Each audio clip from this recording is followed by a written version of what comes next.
वागर्थाविव संपृक्तौ वागर्थ प्रतिपत्तये जगतः पितरौ वंदे पार्वती परमेश्वरौ। पार्वती परमेश्वरौ। प्रिय विद्यार्थियों, स्वागत है आप सभी का फिर से एक नई कक्षा में, जहां हम 6वीं कक्षा के पाठ्य पुस्तक के अंतर्गत हम प्रथम अध्याय को पढ़ने जा रहे हैं। प्रिय विद्यार्थियों, इस पाठ का नाम है वयम वर्णमालाम पठामहम। इसका हिंदी अर्थ होता है कि हम सभी वर्णमाला को पढ़ेंगे या पढ़ रहे हैं। प्रिय विद्यार्थियों, जैसे कि पिछली कक्षा में मैंने आपको ये परिचित कराया कि जिस प्रकार अंग्रेजी में एक वर्णमाला होती है जिसको हम ABCDEFG के नाम से जानते हैं, ठीक उसी प्रकार संस्कृत की भी एक वर्णमाला है जिसका एक सुपरिचय मैंने आपको पिछले भाग में कराया। इस भाग में उसी चर्चा को हम आगे बढ़ाते हुए वर्णों को विशेष तरीके से, विशेष प्रकार से जानने का प्रयास करेंगे। विद्यार्थियों, जो वर्ण मैंने आपको पिछले भाग में बताया, उस वर्ण को हम दो भागों में विभाजित कर सकते हैं, एक स्वर और एक व्यंजन। जैसा कि हमारे पाठ्य पुस्तक के प्रारंभ में ही लिखा हुआ है, वर्णाः द्विविधाः भवन्ति स्वराः व्यंजनानि च। वर्ण दो प्रकार के होते हैं, एक स्वर वर्ण और एक व्यंजन वर्ण। अब एक एक करके हम क्या स्वर वर्ण होते हैं और क्या व्यंजन, इसका परिचय हम जानेंगे। स्वर वर्ण की परिभाषा देते हुए यहाँ पर लिखा गया है कि स्वराणाम उच्चारणम स्वतंत्र रूपेण भवति, अर्थात स्वरों का जो उच्चारण है वो हम स्वतंत्र रूप से करते हैं। इसको और भी एक तरीके से समझे कि स्वर को बोलने के लिए किसी अन्य वर्ण की आवश्यकता नहीं होती। उदाहरण के लिए, यदि जब आप क बोलते हैं तो आप इसमें ध्यान दीजिएगा कि जब क बोलते समय आप क के साथ में कहीं ना कहीं अ का भी सहारा लेते हैं। बिना अ की सहायता लिए आप क का उच्चारण करने में सक्षम नहीं हैं। परंतु जब स्वर की बात होती है तो हम अ का उच्चारण बिना किसी अन्य वर्ण की सहायता लिए बिना ही कर सकते हैं। जैसे कि अ, ई, उ। तो कहने का अभिप्राय यह संक्षेप में यह है कि जिन वर्णों को उच्चारण करने के लिए किसी अन्य वर्ण की आवश्यकता न पड़े, वे वर्ण स्वर हैं। ये स्वर को भी हमने दो भागों में बांटा है।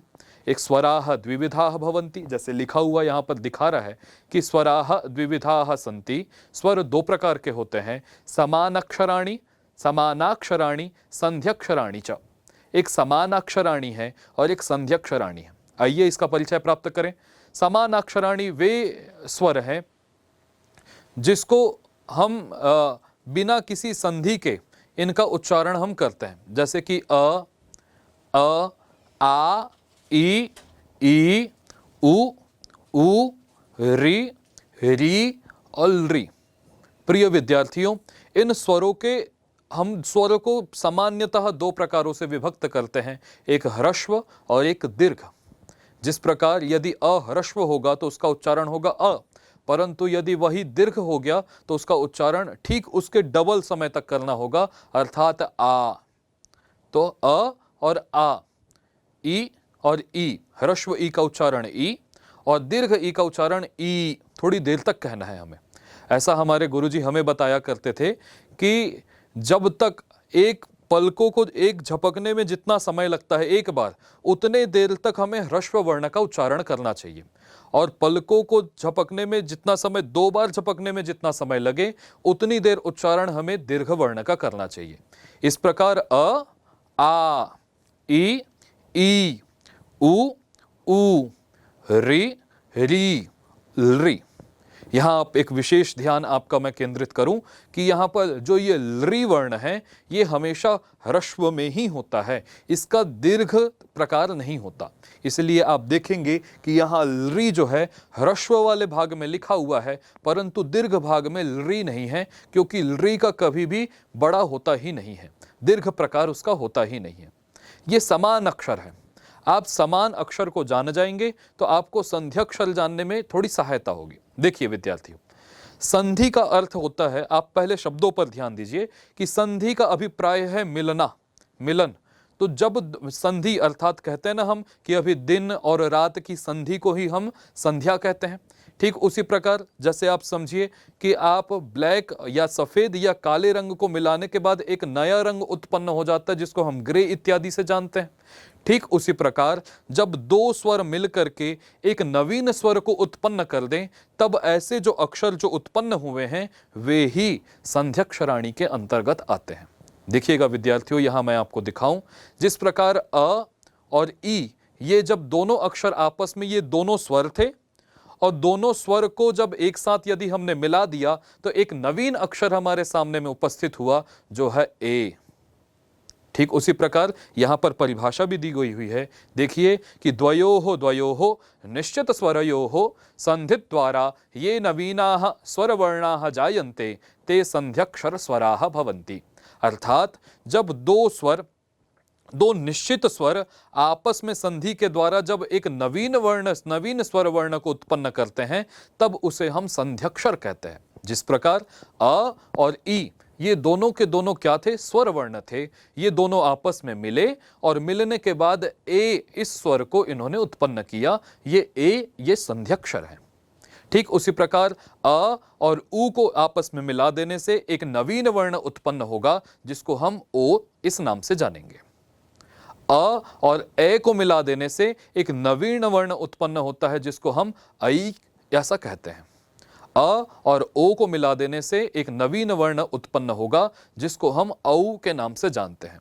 पिछली कक्षा में भी आपको मैंने ध्यान केंद्रित किया था, इनके उच्चारण में आप गलती ना करें।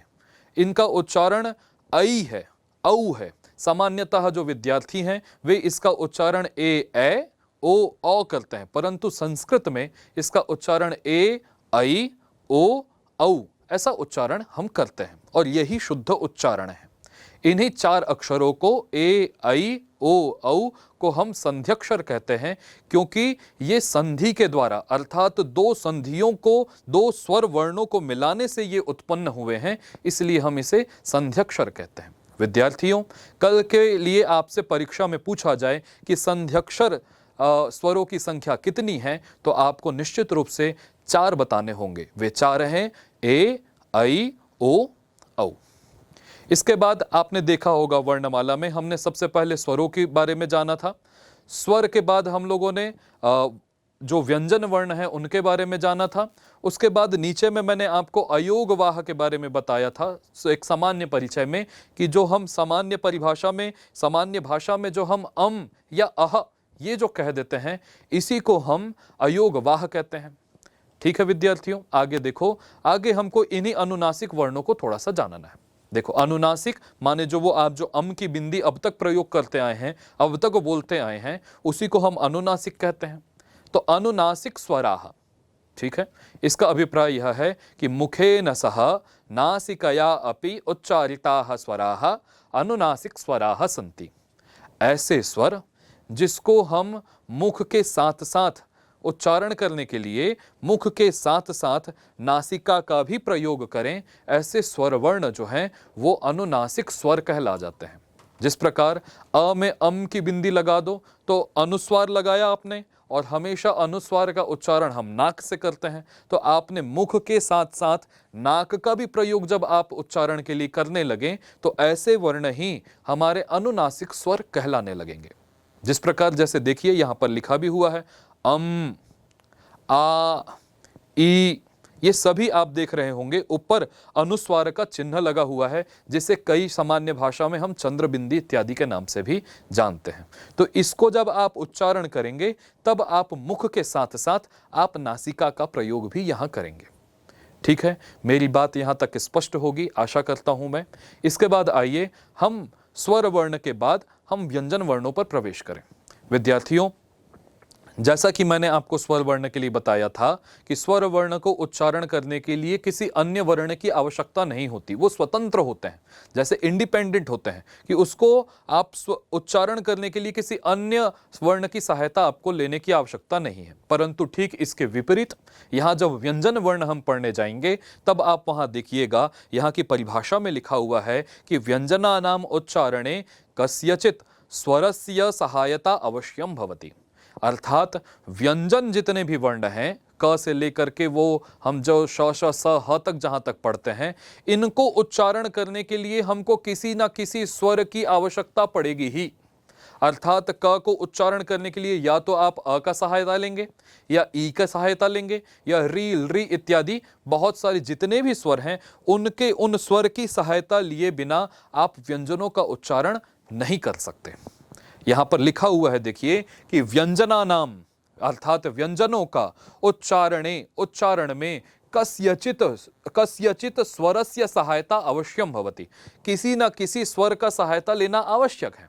अतः इस कारण से वर्णमाला में व्यंजनानाम उच्चारणार्थम, व्यंजनों के उच्चारण के लिए अधिकतर, सर्वत्र यहां पर अधिकतर अस्वरस्य योजनम भवति, हम अस्वर को जोड़ते हैं। आप देख रहे होंगे कि ये क के नीचे जो आपको ये चिन्ह दिखाई पड़ रहा है, ये हमको संकेत करता है कि ये क में अभी तक अ मिला नहीं हुआ है।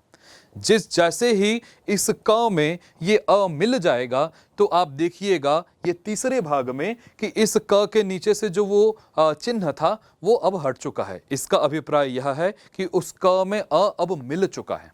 यदि क में अ नहीं मिला होता तो क ठीक इस प्रकार दिखाई देता, जैसा कि ये फर्स्ट टाइम रेड कलर में जो ये बना हुआ है इस तरीके से कुछ दिखाई पड़ता।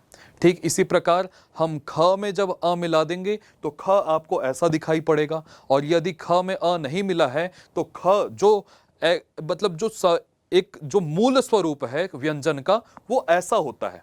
जब उसमें हम किसी स्वर की सहायता ले लेते हैं, अ की सहायता ले लेंगे तो ये ख हो जाएगा, ई की सहायता लेंगे तो वो खी हो जाएगा, और बड़ी ई की सहायता लेंगे तो वो खी हो जाएगा, री की सहायता लेंगे तो खरी हो जाएगा, ऊ की सहायता लेंगे तो खू हो जाएगा। ये सारी ही बातों को हम आगे आने वाले पाठों में देखेंगे। ठीक है, इसीलिए नीचे लिखा हुआ है विद्यार्थियों, देखिएगा कि अत्र व्यंजनम केवलम क ख ग घ इत्येव अस्ति। व्यंजन केवल क ख ग घ ऐसा चिन्ह वाला ही है। जब इसमें अ हम मिला देते हैं, ई हम मिला देते हैं, तब ये व्यंजन पूर्ण हो जाता है। हम जो स्वर वर्ण है ना, जैसे अ, जो जितने भी छोटे छोटे स्वर हैं, अ ई उ री, ये सब की हम एक मात्रा मानते हैं। स्पष्ट है। इसको हम अगर हमें इंगित करना होगा, संकेत करना होगा, तो हम एक से इंगित करेंगे। परंतु जब दीर्घ की बात आ जाती है तो अब हम उसे दो मात्रा कहते हैं, या संस्कृत में कहें तो उसे हम द्विमात्रिक कहते हैं। एक मात्रिक, द्विमात्रिक। परंतु जब हम क की बात आती है तो जैसा कि ऊपर आप देखिएगा, क की केवल आधी मात्रा होती है। क की केवल आधी मात्रा होती है। क की पूर्ण मात्रा कब होगी? जिसमें जब उसमें कोई ना कोई स्वर मिल जाएगा।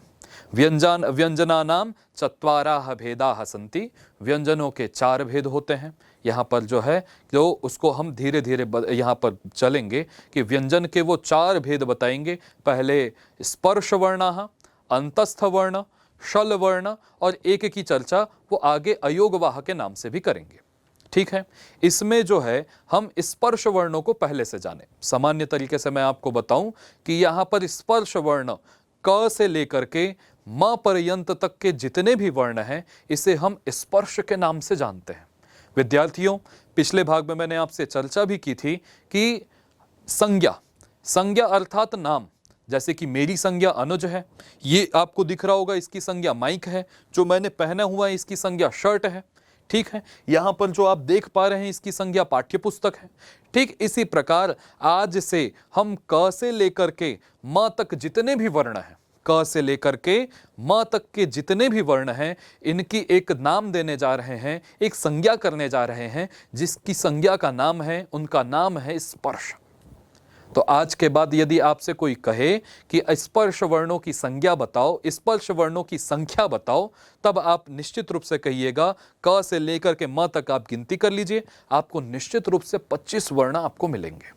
तो इसका अभिप्राय यह हुआ कि स्पर्श वर्णों की संख्या 25 होती है, क से लेकर के म तक। अब एक बार उच्चारण हम इसका सीख जाएं, क से म तक कौन कौन से वर्ण आते हैं, इसके बाद हम आपको आगे का परिचय देंगे। जैसे कि स्पर्श वर्ण है क, ख, ग, घ, ङ, च, छ, ज, झ, ञ, ट, ठ, ड, ढ, ण, त, थ, द, ध न, प फ ब भ म। क से लेकर के म तक के वर्ण स्पर्श नाम से जाने जाते हैं, इसीलिए हम इस वर्णों को स्पर्श वर्ण भी कहते हैं। विद्यार्थियों, इन 25 वर्णों को, क से लेकर के म तक जो मैंने आपको 25 वर्ण गिनाए, उन 25 वर्णों को हम 5 भागों में विभाजित करते हैं। और जैसे कि हम एक टीम बनाते हैं ना, कि और इस टीम का एक कोई ना कोई एक कैप्टन होता है, तो उसी प्रकार आज से हम 5 टीम बनाने वाले हैं। तो हम संस्कृत में उस टीम को वर्ग बोलेंगे। क्या बोलेंगे? वर्ग बोलेंगे। जैसे कि 5 वर्ग बनाए और 5 वर्गों का एक एक कप्तान बनाएंगे, जिसको हम क वर्ग, च वर्ग, ट वर्ग, त वर्ग और प वर्ग के नाम से जानेंगे। क वर्ग में 5 खिलाड़ी हैं, आप ध्यान दीजिएगा। यहां देखिए क वर्ग 5 वो कौन कौन से हैं? तो क, ख, ग, घ, ङ, ये क वर्ग के वर्ण हैं। अब बोले कि कोई क वर्ग में कितने वर्ण आते हैं? तो 5 वर्ण आते हैं भाई, क, ख, ग, घ, ङ। ठीक इसी प्रकार च वर्ग है, तो च वर्ग में कितने वर्ण आते हैं? तो इसमें भी 5 आते हैं, च, छ, ज, झ, य। इसी प्रकार ट वर्ग, उसमें भी 5 वर्ण, ट, ठ, ड, ढ, ण। उसके बाद त वर्ग, त, थ, द, ध, न। और अंतिम वर्ग है प वर्ग, जिसमें भी 5 वर्ण, प, फ, ब, भ, म। इनको हमने 5 वर्गों में बांटा, क वर्ग, च वर्ग, ट वर्ग, त वर्ग और प वर्ग। इस प्रकार हमारे पास 5 वर्ग आए और हर एक वर्ग में 5 अक्षर थे, इसलिए 5 × 5 जब आप करोगे तो इक्वल आपको 25 आपको मिल जाएगा। इसलिए हम कह सकते हैं कि जो हमारे स्पर्श वर्णों की संख्या 25 होती है, वे कहां से कहां तक है? क से लेकर के म तक के। लिखा भी हुआ है नीचे, देखिएगा कि देखो वर्ग्याः, वर्ग जो अभी मैं आपको बात कर रहा था, वर्ग को ही वर्ग्याः स्पर्शाः व्यंजन वर्णाः स्वकीय उच्चारण स्थानानुसारेण 5 वर्गेषु विभक्ताः भवन्ति।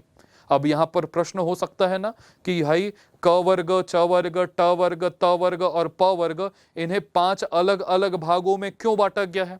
तो इनका उच्चारण स्थान जो है, इनका उच्चारण स्थान एक जैसा है। जैसे क वर्ग में जितने भी 5 अक्षर आते हैं, इनको हम एक भाग से उच्चारण करते हैं। आगे की बातों में आपको पता चलेगा कि क वर्ग क, ख, ग, घ, ङ, इसका उच्चारण हम कंठ से करते हैं, इसलिए ये 5 वर्ण एक ही जगह से उच्चारित हो रहे थे, इसलिए इन्हें एक साथ रखा गया। ठीक इसी प्रकार च वर्ग, ट वर्ग, त वर्ग को भी जानना चाहिए, जिसे हम आगे जानेंगे। इसके बाद जो दूसरा भाग है विद्यार्थियों, 4 भागों में हमने व्यंजन वर्णों को बांटा। जो दूसरा भाग है वो है अंतस्थ वर्ण। अंतस्थाः वर्णाः, ये बहुवचन में प्रयोग किया गया है। आगे हम आपको बताएंगे कैसे बहुवचन का प्रयोग किया जाता है। अंतस्थ वर्णों की संख्या 4 है, य, र, ल, व। चूंकि ये अभी आपको मैंने बताया कि ये भी तो व्यंजन ही है क्या, व्यंजनों को हमने 4 भागों में बांटा था, एक स्पर्श, दूसरा अंतस्थ। तो इसका मतलब यह हुआ कि य, र, ल, व, इनको भी उच्चारण करने के लिए हमें किसी न किसी स्वर की आवश्यकता निश्चित रूप से पड़ेगी। अंतस्थाः वर्णाः बहुत्र स्वर वर्णानाम स्थाने जायन्ते, अतः एते अर्धस्वराः इत्यपि उच्यन्ते।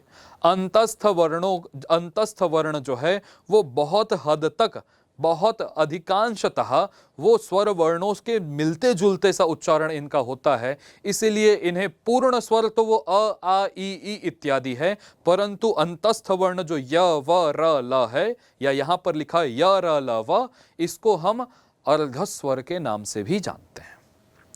ठीक है, जैसे कि ई और अ, ये जब 2 वर्णों को मिला देते हैं तो य मिल जाता है। अब देखिए यहां पर एकदम स्पष्ट होगा, आप अभी जहां पर बैठे हैं वहीं से अभ्यास करने का प्रयास कीजिएगा कि देखिए आप बार बार ई अ जितना तेज बोल सकते हैं उतना तेज बोलिए कि ये जब दोनों मिलेंगे ना तो आपको एक य सुनाई पड़ेगा। ई अ, फिर धीरे धीरे आपको वो ध्वनि जो है य में परिवर्तित हो जाएगी, आपको पता भी नहीं चलेगा। ठीक उसी प्रकार री और अ को मिलाकर के र बन जाता है, री अ तो र सुनाई देने लग जाएगा। री अ बोलेंगे तो ल सुनाई पड़ने लग जाएगा। ऊ अ बोलेंगे तो व सुनाई पड़ने लग जाएगा, इसलिए ये अर्धस्वर के नाम से भी जानते हैं। विद्यार्थियों, यहां पर कुछ उदाहरण भी दिए हुए हैं, जैसे देखिएगा यदि अपि, अब यदि में जो ई है और अपि अ है, आप इसको यदि अपि यदि अपि यदि अपि बार बार बोलेंगे तो ई और अ दोनों मिलकर के य सुनाई पड़ने लग जाएगा और बन जाएगा यद्यपि। ठीक उसी प्रकार पितृ आज्ञा में री अंत में, यहां देखो लास्ट में री है, आगे आ है, जब इसे आप आपस में तेज बोलने का प्रयास करोगे तो री अ मिलकर के एक र स्वर को उत्पन्न कर देगा, जो अर्धस्वर के में भी गिनती आ रही है इसकी, तो पित्राज्ञा बन जाएगा। री धन आकृति में री और अ को बार बार कहेंगे तो लाकृति, ऐसा हमको ल सुनाई पड़ने लग जाएगा। सुधन आगतम, सु आगतम बार बार बोलतो, सु आगतम, धीरे से आपको उ और अ मिला करके व सुनाई पड़ने लग जाएगा और हमको मिल जाएगा स्वागतम। सुआगतम, आप जहां पर है वहीं से बोलने का प्रयास करें। सुआगतम, जितना तेज आप देखिएगा उ और अ मिलाकर के एक व बन गया। इसके बाद उष्म वर्ण आते हैं। उष्म वर्णों का मैं परिचय कराऊं आपसे। उष्म ऐसे वर्ण जिनको आप उच्चारण करते समय आपकी उष्म ध्वनि, मतलब गर्म वायु आपके अंदर से आए। जैसे कि मैंने आपको पिछले भाग में भी बताया था कि आप कहिए श, स, और यहां पर हाथ रख लीजिएगा, तो आप देखिएगा जो अंदर से जो ध्वनि आ रही है, उस जो वायु आ रही है वो उष्म होगी, गर्म होगी। तो वो इसलिए ही इन चार वर्णों को श, श, स और ह, इसको हम उष्म वर्ण के नाम से जानते हैं। उष्मणाम व्यंजन वर्णानाम उच्चारण समये मुखात उष्मः वायुः निस्सरति। यहां पर कहा भी गया है कि उष्म व्यंजन वर्णों के उच्चारण के समय में मुखात अर्थात मुख से उष्म वायु निस्सरति निकलती है, इसीलिए हम इसे उष्म वर्ण भी कहते हैं। चौथा भाग जो अयोगवाह के नाम से हम जानते थे, अयोगवाह वर्णों की संख्या 2 है, अम और अह। इसकी परिभाषा यहां पर दी गई है विद्यार्थियों कि अयोगवाहः विशिष्ट व्यंजन वर्णः अस्ति। ये अयोगवाह है जो विशिष्ट है, एकदम विशेष व्यंजन वर्ण है। अत्र उच्चारणार्थम स्वरस्य संयोजनम पूर्वम भवति। इनके उच्चारण के लिए स्वरों का जो संयोजन है वो ऑलरेडी होता ही है। जैसे क में पहले था नहीं, हमें क में मिलाना पड़ता था, य में था नहीं, हमको य में अ मिलाना पड़ता था, परंतु अम और अह जो ये अयोगवाह वर्ण है, इन दोनों में ऑलरेडी स्वर मिले हुए, अम अह। ठीक है ना? तो अम बराबर अ प्लस ये जो अनुस्वार की बिंदी है उसी को ही हम अनुस्वार के नाम से, अब मैं आपसे आगे बिंदी कहकर नहीं कहूंगा, जो ये अम की बिंदी आप जो दिखते हो इसी को ही हम अनुस्वार कहते हैं। इसका अभिप्राय यह है कि जब भी हम आगे अनुस्वार, अगर मैं आपसे अनुस्वार कहूं तो आप समझ लीजिएगा कि मैं उस बिंदी की बात कर रहा हूं। अगर मैं आपसे वो विसर्ग की बात करूं तो आप समझिएगा कि मैं आपसे यहां पर उस अह की मात्रा जो आप कह देते हैं इसकी बात कर रहा हूं, क्योंकि आप संस्कृत पढ़ने जा रहे हैं। एक संस्कृत सभी भाषाओं की जननी है, तो संस्कृत का अभिप्राय ही होता है कि संस्कारित, अर्थात संस्कारित। तो यहां पर भी हम संस्कारित, संस्कार युक्त भाषा का प्रयोग करेंगे। अम अह इसका प्रयोग ना करके हम इसके लिए एक संस्कारित भाषा, अनुस्वार और विसर्ग इन शब्दों का प्रयोग करेंगे। तो आप ध्यान रखिएगा, व्यंजनैः सह सर्वेषाम अपि स्वराणाम संयोजनम भवति। व्यंजनों के साथ सभी स्वरों का हम संयोग कर सकते हैं, प्रयोग कर सकते हैं, चाहे वो अव्यंजनों के साथ जितने भी स्वर हैं, अ, आ, ई, उ, इन सभी का संयोजन हम निश्चित रूप से कर सकते हैं। नीचे लिखा हुआ है व्यंजनैः सह स्वराणाम संयोजनेन गुणिताक्षराणि भवन्ति। फिर यहाँ पर गुणिताक्षराणि, ऐसा गुणित अर्थात वो मिल जाने के बाद वो गुणिताक्षराणि कहलाने लग जाते हैं। जैसे नीचे देखिएगा यहाँ पर स्वराह लिखा हुआ है, अ, आ, ई, उ, और नीचे में उन्हीं स्वरों की मात्रा भी दी गई है। यदि आप इसे, अब देखिए विद्यार्थियों कि यदि आपको व्यंजन के साथ यदि स्वर का संयोजन करना होगा, मिलाना होगा, तो आप उसे ऐसे नहीं लिखेंगे कि आप यहां पर लिख दिए क, उसके बाद लिख दिए अ। ऐसी स्थिति नहीं होगी, आपको उसको एक संकेत देना होगा कि देखो क के लिए आपको कुछ नहीं करना है, नीचे में जो चिन्ह लगा हुआ है क के उसको हटा देना है तो क पूरा हो जाएगा। सामान्यतः आप लिखते भी हैं।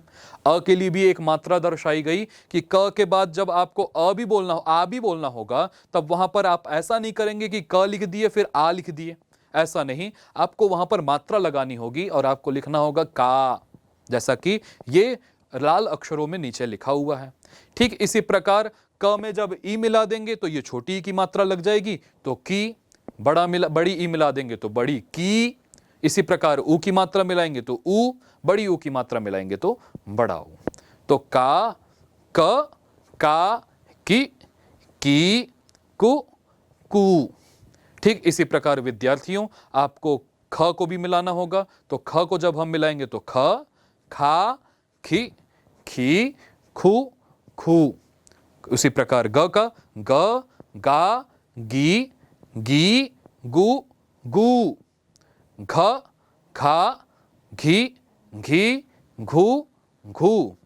ङ, ङा, ङी, ङी, ङू और ङू, ऐसा उच्चारण इसका होगा।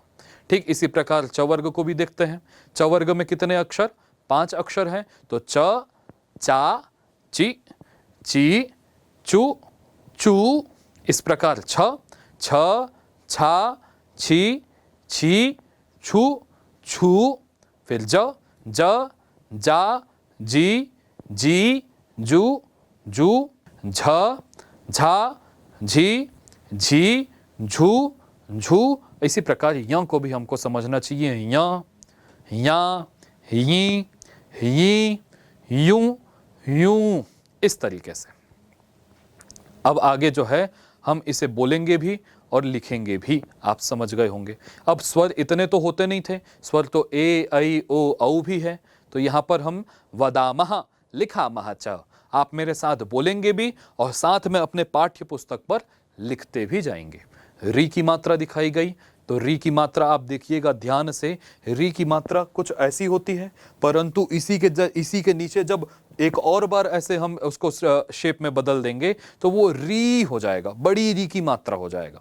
उसे आप हमेशा ध्यान रखिएगा, हम बड़ी री और छोटी री की मात्रा लगा नहीं पाते हैं। तो अब छोटी री की मात्रा है, एक बार उसको घुमाना है और दूसरी बार जब आप उसे घुमा देंगे तो यही री की मात्रा हो जाएगी। तो री, री, री की मात्रा कैसी होती है, वहां पर यहां संकेत दिखाया गया है कि आपको री को लिखना है उसके नीचे में। उसके बाद ए की मात्रा ऊपर होती है, ऐ की मात्रा ठीक डबल हो जाती है, ओ की मात्रा ये आपको देख ही रहे हैं और औ की मात्रा उसके ऊपर डबल हो जाती है। तो आप यहां पर देखिएगा, जब क में री स्वर मिला देंगे तो क्री बन जाएगा। क में बड़ा री मिला देंगे तो क्री, थोड़ा देर तक बोलना होगा।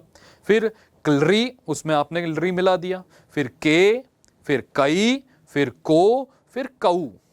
आपको बोलना भी है, लिखना भी है। बोलना क्या है? क्री, क्री, क्री, के, कई, को, कऊ।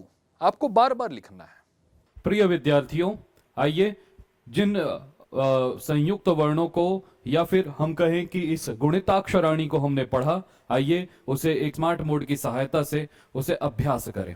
जिस प्रकार मैंने आप लोगों को बताया विद्यार्थियों कि ये अ है, आ, ई, परंतु जब ये किसी स्वर में, जब ये स्वर जब किसी व्यंजन वर्ण में मिल जाते हैं तब उसको हम इस मात्रा के द्वारा दर्शाते हैं। ऐसा नहीं है विद्यार्थियों कि यदि आपको कल के लिए कहा जाए कि आप का लिखिए तो आपने कुछ लिखा ऐसा क और उसके बाद लिख दिया आपने आ, तो ये भी तो का हो गया।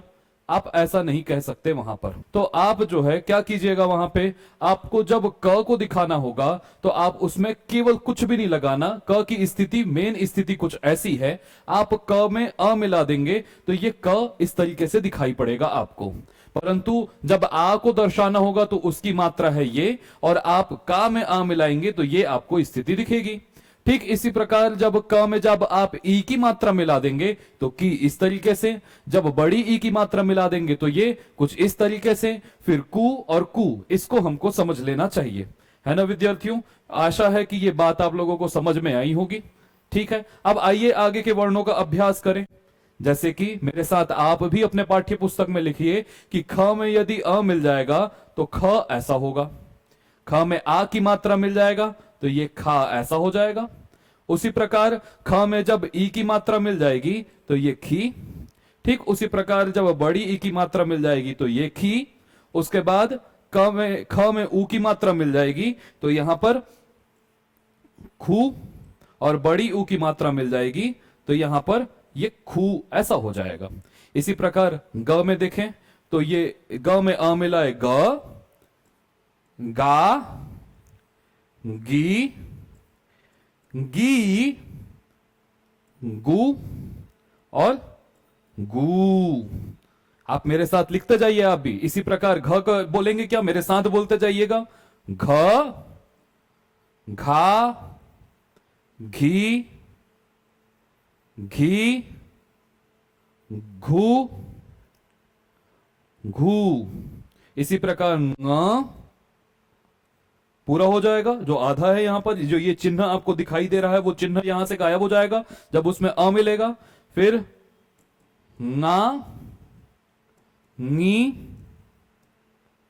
नी, मू, और यहां पर थोड़ा सा मिस्टेक हुआ है, मू और ये मू, इस तरीके से। फिर आप इसी प्रकार आगे के वर्णों को भी समझते हैं। जैसे च में यदि अ मिल जाए तो च, चा, ची, ची, चू, चू। उसी प्रकार छ में भी आप देखिए ये छ पूरा हो गया। फिर उसमें आ की मात्रा मिला है छा, ई की मात्रा मिला है छी, उसके बाद बड़ी ई की मात्रा मिलाएंगे छी, उसके बाद ऊ की मात्रा मिलाएंगे छू, और बड़ी ऊ की मात्रा मिलाएंगे तो छू।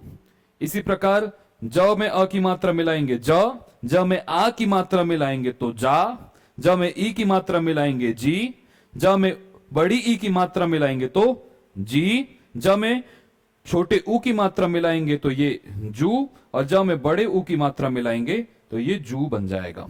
इसी प्रकार झ को देखें तो झ में अ की मात्रा मिलेगी तो झ ऐसा हो जाएगा, झ में आ की मात्रा मिलेगी तो झा हो जाएगा, ये हो जाएगा झी, ये हो जाएगा बड़ा झी। जब बड़ी ई की मात्रा मिल जाएगी, छोटे ऊ की मात्रा मिलाएगी तो झू, और बड़ी ऊ की मात्रा मिल जाएगी तो झू। उसी प्रकार य में अ मिल गया तो य में ई मिल गया तो ई, य में यहां पर य में अ मिला तो य में आ मिल गया तो य में ई मिल गया तो ई, बड़ा य की मात्रा ई की मात्रा लगी तो ई, छोटे ऊ की मात्रा लगी तो यूं, और इसी को बड़ी ऊ की मात्रा मिल जाएगी तो यूं। आइए आगे के अभ्यास को देखें। देखिए विद्यार्थियों, अब आगे के अभ्यास को हम देखते हैं। यहां पर स्पष्ट लिखा हुआ है कि वदामह लिखामह च, हम बोलेंगे भी और लिखेंगे भी। अब यहां पर देखिए, अब जैसे क में री की मात्रा मिल गई तो क्री बना, क में बड़ी ई की री की मात्रा मिल गई तो क्री, क में री की मात्रा मिल गई तो क्री, क में ए की मात्रा मिली तो के, क में आई की मात्रा मिली तो कई, क में ओ की मात्रा मिली तो को, क में औ की मात्रा मिली तो कऊ। इसी प्रकार अब हम ख को देखते हैं। जब ख में री की मात्रा मिल जाएगी तो ये खरी, ख में बड़ी री की मात्रा मिल जाएगी तो ये कुछ ऐसा बड़ा री बनता है। ठीक है ना, ये छोटा री है और ये बड़ा री है। ठीक है, ख में री की मात्रा मिल जाएगी तो ये कुछ ऐसी आकृति हो जाएगी खरी। ख में ए की मात्रा मिल जाएगी तो खे, ख में आई की मात्रा मिल जाएगी खई, ख में ओ की मात्रा मिल जाएगी खो, और ख में औ की मात्रा मिल जाने पर खऊ, ऐसी स्थिति बनेगी। ठीक इसी प्रकार जब क ख फिर ग में री की मात्रा मिली ग्री, बड़ी री की मात्रा मिलाएगी तो ग्री, ग में री की मात्रा मिल जाएगी तो ये कुछ ऐसा बनेगा ग्री। फिर ग में ए की मात्रा मिलेगी गे, ग में आई की मात्रा मिलेगी गई, ग में ओ की मात्रा मिलेगी गो, और गौ में औ की मात्रा मिल जाएगी तो गऊ। ठीक इसी प्रकार जब आगे क ख ग फिर कौन सा वर्ण आएगा तो घ, तो घ में री की मात्रा मिली तो घ्री, घ में बड़ी री की मात्रा मिली तो घ्री बड़ा, घ में री की मात्रा मिली तो ये घ ऐसे लिखें, और यहीं पर आपको ल बना करके उसकी आकृति खींच लेना है। घ्री ऐसा कुछ उच्चारण होगा। फिर घ में ए की मात्रा घे, घ में आई की मात्रा घई, घ में ओ की मात्रा घो और घ में औ की मात्रा घऊ होगी। ठीक इसी प्रकार ng में ngरी ऐसा कुछ उच्चारण होगा। बड़ा री की मात्रा ngरी, ग में री की मात्रा तो ngरी ऐसा कुछ उच्चारण होगा। ग में ए की मात्रा तो ङे, ग में आई की मात्रा तो ngई, ङ में ओ की मात्रा तो ngो और ङ में औ की मात्रा तो ngऊ। ऐसी स्थिति आपको मिलेगी। ठीक इसी प्रकार आगे भी अभ्यास करते हैं। आप भी मेरे साथ अभ्यास इसका करते रहें। अब देखिए आप लोग, च में री की मात्रा मिली च्री, च में बड़ी री की मात्रा मिली तो च्री, च में री की मात्रा मिली तो चिलरी, च में ए की मात्रा मिली तो चे, च में आई की मात्रा मिली तो चई, च में औ की मात्रा मिली तो चौ। ठीक इसी प्रकार हम लोग यहां पर छ में देखेंगे तो श्री, छ में बड़ी री की मात्रा तो श्री, छ में री की मात्रा मिला देंगे तो स्थिति कुछ ऐसी बनेगी छिरी, छ में ए की मात्रा छे, छ में आई की मात्रा छई, छ में ओ की मात्रा छो और छ में औ की मात्रा तो छऊ।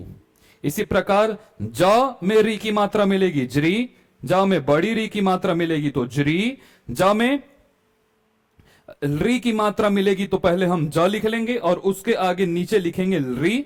फिर ज में ए की मात्रा जे, ज में आई की मात्रा जई, ज में ओ की मात्रा जो और जो ज में औ की मात्रा जऊ होगा। ठीक इसी प्रकार झ वर्ण को देखेंगे तो झरी, फिर बड़ा री हो जाएगा तो झरी, फिर झ में री की मात्रा मिलानी होगी तो कुछ ऐसे लिखेंगे। फिर झ में ए की मात्रा झे, झ में आई की मात्रा झई, झ में ओ की मात्रा झो और झ में औ की मात्रा झऊ। इसी प्रकार य को देखें तो य में री की मात्रा है गिरी, बोलना थोड़ा कठिन है लेकिन अभ्यास करेंगे। री और ये यिलरी ऐसा कुछ उच्चारण होगा।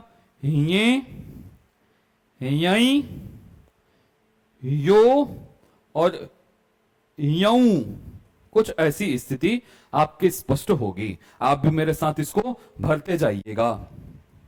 ठीक है, अब आगे देखते हैं हम लोग। ठीक है, अब इसी प्रकार च छ, अब हम लोग ट वर्ग पर आते हैं। ट में अ की मात्रा मिली तो ट, ट में आ की मात्रा मिली तो टा, ई की मात्रा मिलने पे टी, बड़ी ई की मात्रा मिलने पर टी, ट में ऊ की मात्रा मिलने पे टू और ट में बड़ी ऊ की मात्रा मिलने पे टू हो जाएगा। अब ठ की स्थिति देखें तो ये ठ पूरा, फिर ठ में आ की मात्रा ठा, ठ में ई की मात्रा ठी, ठ में बड़ी ई की मात्रा ठी, ठ में ऊ की मात्रा ठू और ठ में बड़ी ऊ की मात्रा ठू हो जाएगा। इसी प्रकार ड की स्थिति देखें तो ये ड, डा, डी, डी, डू और डू। इसी प्रकार ढ तो ये ढ पूरा, फिर ढा, ढी, ढी, ढू और ढू। इसी प्रकार ण, णा, णी, णी, णु और णु। इसी प्रकार अब त में अ की मात्रा मिल जाएगी तो त, आ की मात्रा ता, ती, ती, तू, तू। इसी प्रकार थ, था, थी, थी, थू, थू। द, दा, दी, दी, दू, दू। ध, धा, धी, धी, धू, धू। न, ना, नी, नी, नु, नू। प, पा, पी, पी, पू, पू। फ, फा,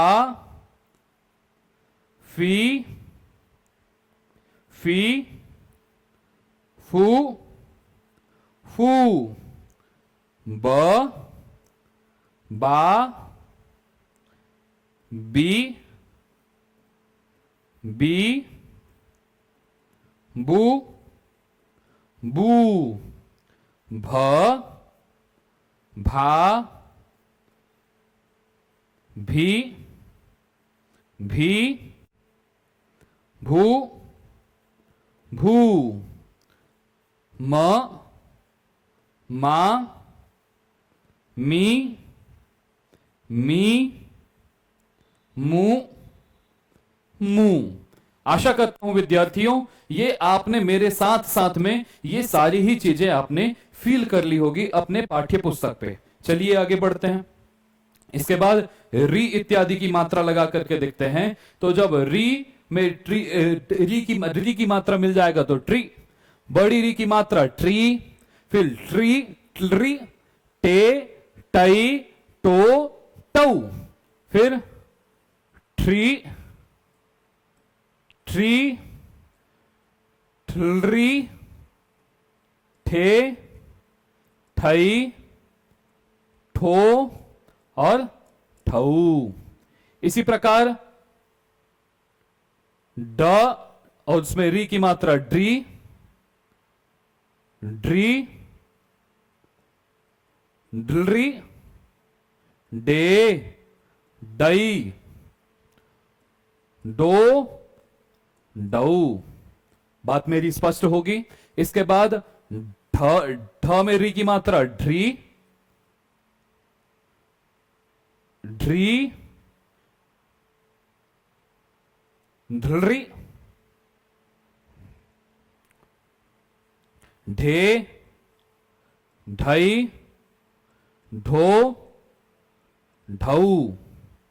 ठीक है ना। इसके बाद अंत में रहेगी अणी री री, री, णे, णई, णो णऊ।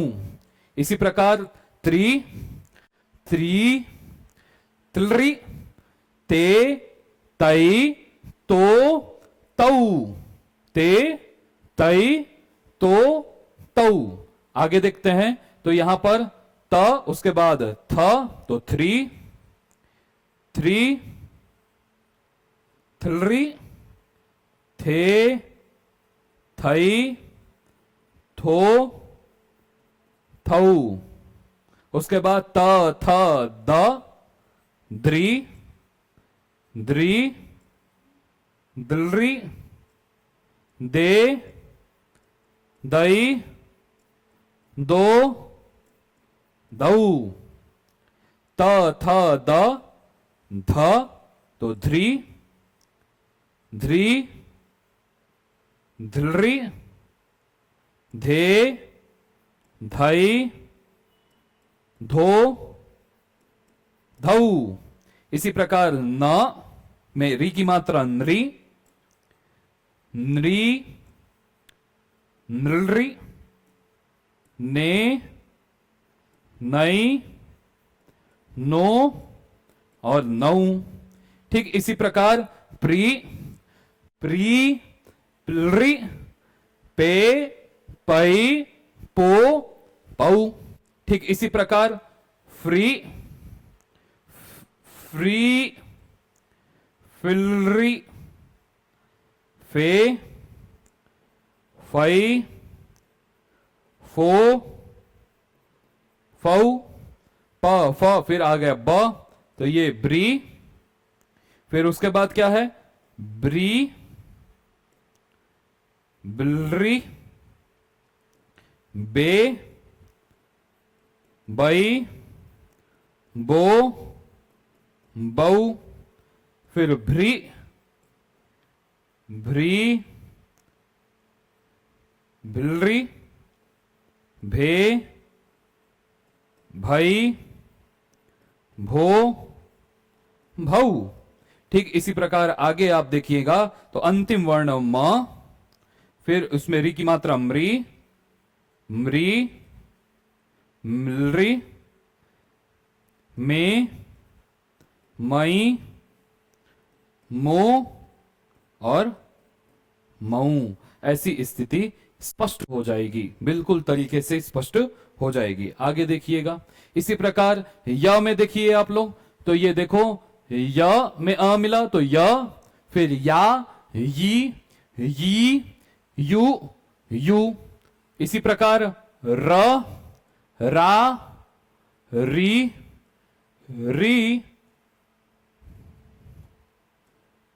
रू। इसको रू को इस तरीके से लिखा जाता है, देखिएगा रू पे एकदम स्पष्ट ध्यान दीजिएगा।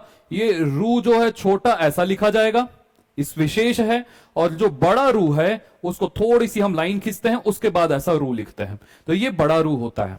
ठीक, इसके बाद ल, ला, ली,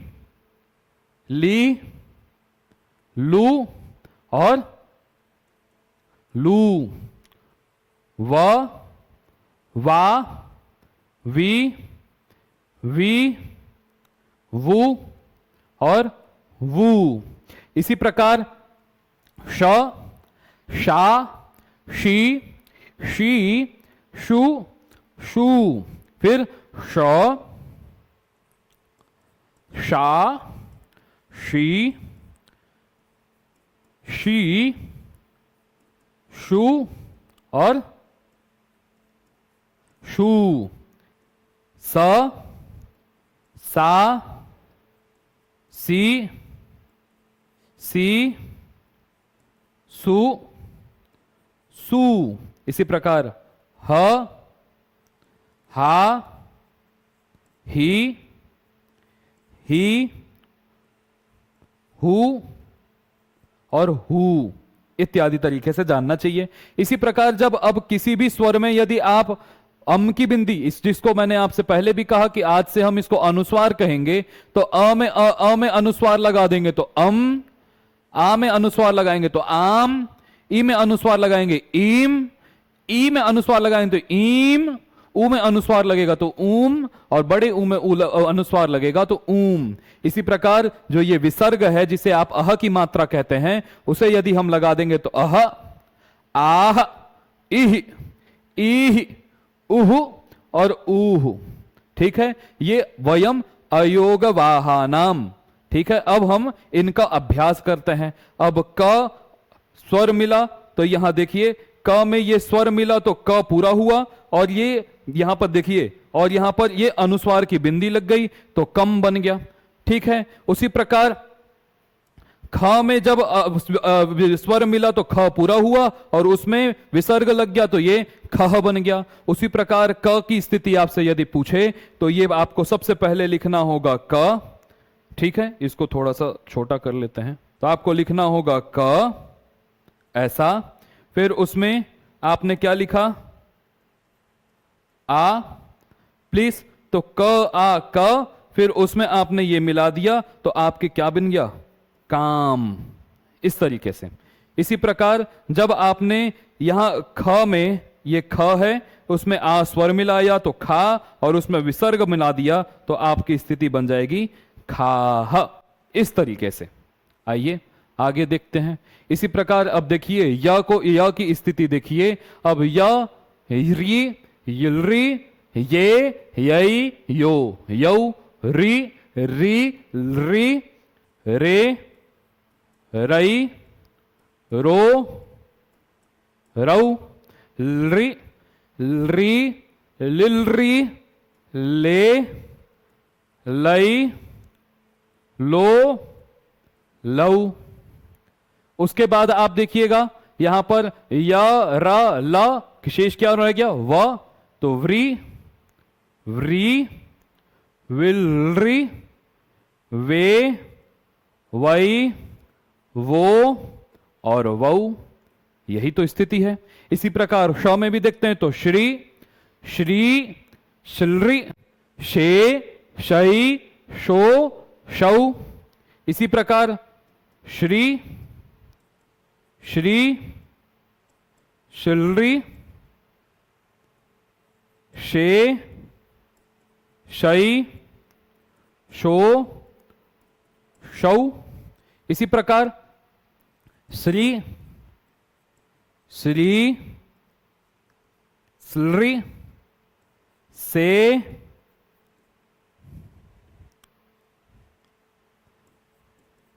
सई, सो, सौ। इसी प्रकार ह में री की मात्रा हरी, हरी, लृ, हे, हई, हो और हऊ। इसी प्रकार री में अम की मात्रा रिम, रीम, लृम, एम, ऐम, ओम, औम, रिहि, रीहि, लृहि, एह, ऐह, ओह, औ।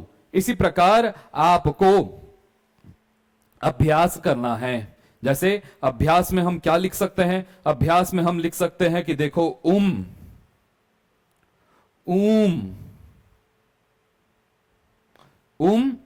ऊम। समझ में आ रही मेरी बात? इसके अलावा आप लिख सकते हो छोटे रिम। इसके अलावा आप और क्या लिख सकते हो? इसके अलावा इम, ईम, आम। इसी प्रकार यदि व्यंजन वर्णों की करें तो कम, काम, किम, कुम, क्रीम, या फिर कईम, या फिर कौम। ऐसा अभ्यास हम कर सकते हैं। ठीक है विद्यार्थियों, जैसे कि यहां पर आपको मैंने इस पाठ को मैंने पढ़ाया ही है। अब वर्ण वियोग के प्रश्नों को अभ्यास में करते हैं, है ना? ठीक है। ठीक इसी प्रकार विद्यार्थियों अब देखते जाइएगा, यहां पर राम में पहला अक्षर है र, उसके बाद है आ, उसके बाद है म, फिर उसके बाद है अ, और उसके बाद है विसर्ग। तो राम ऐसा बन जाएगा। उसी प्रकार हरि को आप देखिए तो पहला वर्ण मिलेगा आपको ह, फिर मिलेगा उसमें मिला हुआ अ, फिर मिलेगा आपको रेफ अर्थात र, उसके बाद मिलेगा ई, उसके बाद आपको मिलेगा विसर्ग। तो हरि ही ऐसा बन जाएगी। उसके बाद आप सीता को देखिए तो पहला वर्ण मिलेगा आपको स, और ये किसकी मात्रा है? बड़ी ई की, इसलिए आपको यहां लिखना पड़ेगा ई, फिर आपको लिखना पड़ेगा त, फिर लिखना पड़ेगा आपको आ। तो सीता ऐसा बन जाएगा। इसी प्रकार गुरु पे देखिए तो पहला वर्ण मिलेगा ग, उसके बाद मिलेगा आपको उ, छोटा उ, उसके बाद रेफ, उसके बाद उ, और फिर विसर्ग। तो गुरु हु। इसी प्रकार पहला वर्ण वधु में मिलेगा व, जो ऐसी होगा, फिर उसमें मिला हुआ था अ, फिर मिलेगा आपको ध, फिर उसमें बड़ी उ की मात्रा तो उ, और फिर विसर्ग। तो वधु हु। लेकिन जब ऋषि की बात आएगी तो पहला वर्ण मिलेगा री, क्योंकि यह स्वतंत्र होता है स्वर होने के कारण। उसके बाद इसमें आपको दूसरा वर्ण मिलेगा श, उसके बाद मिलेगा आपको छोटी ई, और उसके बाद अंत में मिलेगा विसर्ग। तो ऋषि ही, ऐसी स्थिति आपको मिल जाएगी। अब यहां पर देखिए मातृ नाम में जब हमने देखा तो पहला वर्ण मिला हमको म, दूसरा मिला आ, फिर मिला त, उसमें बड़ी री की मात्रा त्री, फिर ण, फिर अ, फिर म। अब म के बाद कुछ भी नहीं था इसलिए म को ऐसा लिखा गया। तो मातृणम, मातृणम। उसी प्रकार क्लृप्तम, तो क्लृप्तम में भी देखो पहला वर्ण मिलेगा क, उसके बाद री, फिर प, फिर त, फिर अ, फिर म। बताना यहां पर ये चाहते हैं कि यहां पर प और त के बीच में कोई भी स्वर नहीं था, इसलिए यही क्या है? ये वर्ण का वियोग है। वर्ण आपस में मिल रहे हैं। ऋकार में देखिए तो पहला वर्ण मिलेगा ऋ, फिर दूसरा वर्ण मिलेगा क, तीसरा वर्ण मिलेगा आ, उसके बाद चौथा वर्ण मिलेगा र, उसके बाद पांचवा वर्ण मिलेगा अ, और उसके बाद मिलेगा आपको विसर्ग। तो ऋकार इस तरीके से। देवाह में पहला वर्ण है द, उसमें ए की मात्रा लगी हुई है, फिर व में आ की मात्रा लगी हुई है, और फिर आगे है विसर्ग। तो देवाह, बात स्पष्ट है मेरी। उसके बाद आप देखिएगा एकैकः में पहले ए है, फिर क है, फिर क में आई की मात्रा लगी हुई है, तो आई हम ऐसे लिखते हैं, फिर क है, फिर उसमें अ मिला हुआ है, और आगे विसर्ग है। तो एकैकः, उसको अलग अलग करेंगे तो स्थिति हमारी ये बन जाएगी। ओम पहले अक्षर है ओ और दूसरा अक्षर है म। ओम। औषधम, औषधम में पहला अक्षर है औ, उसके बाद है श, उसके बाद है अ, उसके बाद है ध, फिर है अ, फिर है म, तो ये बन जाएगा औषधम। बात मेरी स्पष्ट होगी कि नहीं? इसी प्रकार हमको वर्ण वियोग को जानना है। वर्ण वियोग जिनके बीच में, ऐसे दो व्यंजन वर्ण जिनके बीच में कोई स्वर ना हो, जैसे कि यहां पर प और त के बीच में अ, आ, ई कुछ भी स्वर नहीं था, इसलिए प और त का आपस वर्णों का वियोग हो गया। ठीक इसी प्रकार जब आप देखिएगा क्या का उदाहरण देखें तो वाक्यम में देखिए पहला वर्ण है व, फिर आ। अब व और क का वर्ण वियोग नहीं है क्योंकि बीच में स्वर है, परंतु क और य का वर्ण वियोग है क्योंकि बीच में कोई भी स्वर नहीं है, इसलिए क य अ म। इसी प्रकार न्य को देखिए आप, तो न्य में देखिए तो यहां ये म मिलेगा आपको पहले, फिर उसमें ऊ की मात्रा तो ये मुंह, उसके बाद आपको र मिलेगा रेफ, उसके बाद ध मिलेगा, उसके बाद आपको जो है अ, फिर आगे मिलेगा न, फिर आपको मिलेगा य, और उसके बाद आपको मिलेगा अ, और उसके बाद आपको मिलेगा विसर्ग। तो यहां पर आप ध्यान दीजिएगा, र और ध के बीच में कोई स्वर नहीं था, न और य के बीच में कोई स्वर नहीं था, यही वर्ण वियोग का उदाहरण है। उसी प्रकार व्य देखिए, तालव्य, तो पहला वर्ण मिलेगा त, उसके बाद आपको मिलेगा आ, उसके बाद मिलेगा ल, उसके बाद मिलेगा अ, उसके बाद मिलेगा आपको व, उसके बाद मिलेगा य, उसके बाद मिलेगा अ, और उसके बाद आपको मिलेगा विसर्ग। तो यहां पर भी देखिएगा व और य के बीच में कोई भी स्वर वर्ण नहीं था, इसलिए यह भी वर्ण वियोग का उदाहरण है। ठीक इसी प्रकार य का उदाहरण देखेंगे तो बाह्यम, पहला वर्ण मिलेगा ब, फिर मिलेगा आ, फिर मिलेगा ह, फिर मिलेगा य, फिर मिलेगा अ, फिर म। अब यहां पर देखिए ह और य के बीच में कोई भी स्वरों का व्यवधान नहीं था, स्वर नहीं थे, इसलिए ह और य आपस में वर्ण वियोग कहलाए। इसी प्रकार क और र के बीच में कुछ नहीं था, तो क और र आपस में वर्ण वियोग का उदाहरण हुआ। ई, ड और आ तो मिला देंगे तो ये क्रीडा ऐसा बन जाएगा। हाँ, इसी प्रकार ग्र देखिए तो पहला वर्ण मिलेगा आपको ग, उसके बाद आपको मिलेगा र, उसके बाद मिलेगा आपको अ, फिर ह, फिर अ, फिर ण, फिर अ, फिर आला अंत में मिलेगा म, तो मिल जाएगा ग्रहणम। यहां ग और र के बीच में कोई स्वर नहीं था, इसलिए ग्र ये क्या है? यही वर्ण वियोग है। ठीक इसी प्रकार वज्र में देखिए तो आपको पहला वर्ण मिलेगा व, फिर मिलेगा अ, फिर आपको मिलेगा ज, फिर आपको मिलेगा र, फिर उसके बाद मिलेगा अ, और आगे मिलेगा विसर्ग, तो वज्रह ऐसा आपको। तो ज और र के बीच में कोई कोई भी स्वर वर्ण नहीं था, इसलिए ज और र ये किसके उदाहरण हैं? ये वर्ण वियोग के उदाहरण हुए। संयोग के उदाहरण जिसको बोल देते हैं, संयोग हो रहा है ना, दो वर्णों का संयोग। इसी प्रकार दृष्टा में द और र, अ, श, ट और आ, तो देखेंगे द र के बीच में कोई स्वर नहीं था, श और ट के बीच में कोई स्वर नहीं था, इसलिए ये दोनों के दोनों उदाहरण किसके हैं? ये दोनों के दोनों उदाहरण जो हैं आपके, दोनों के दोनों ये उदाहरण आपके वर्ण वियोग के हैं। ठीक इसी प्रकार वर्ण वियोग अर्थात ये यहां पर आप देखिएगा कि दो वर्णों का वियोग हो रहा है, दो अलग अलग कर रहे हैं। वर्णों का वियोग करना अर्थात दो वर्णों को अलग अलग करना है। अब जैसे कि देखो प्रगति का वर्ण वियोग क्या होगा? यहां पर ये पहले मिलेगा आपको क्या? प, फिर आपको मिलेगा र, फिर उसके बाद मिलेगा ग, ठीक है, उसके बाद आपको मिलेगा यहां पर अ, उसके बाद आपको मिलेगा ग, उसके बाद आपको मिलेगा अ, उसके बाद मिलेगा त, उसके बाद मिलेगा आपको ई, और उसके बाद अंत में मिलेगा विसर्ग, तो प्रगति ही। इसी प्रकार ब्रह्म को जब हम वर्णों का वियोग अलग अलग करके देखेंगे तो क्या होगा? तो ब, र, अ, ह, म, अ, तो ब्रह्म। इसी प्रकार ब्रह्मचारी का क्या होगा? तो ये पहले मिलेगा ब, फिर आपको मिलेगा र, फिर मिलेगा अ, फिर उसके बाद मिलेगा ह, फिर मिलेगा म, उसके बाद मिलेगा अ, फिर मिलेगा च, फिर मिलेगा आ, फिर मिलेगा र, और अंत में मिलेगा ई, तो ब्रह्मचारी। इसी प्रकार जाह्नवी का क्या होगा, पहले मिलेगा ज, फिर मिलेगा आ तो जा, फिर ह, फिर न, फिर अ, फिर व, फिर अंत में ई, तो जाह्नवी।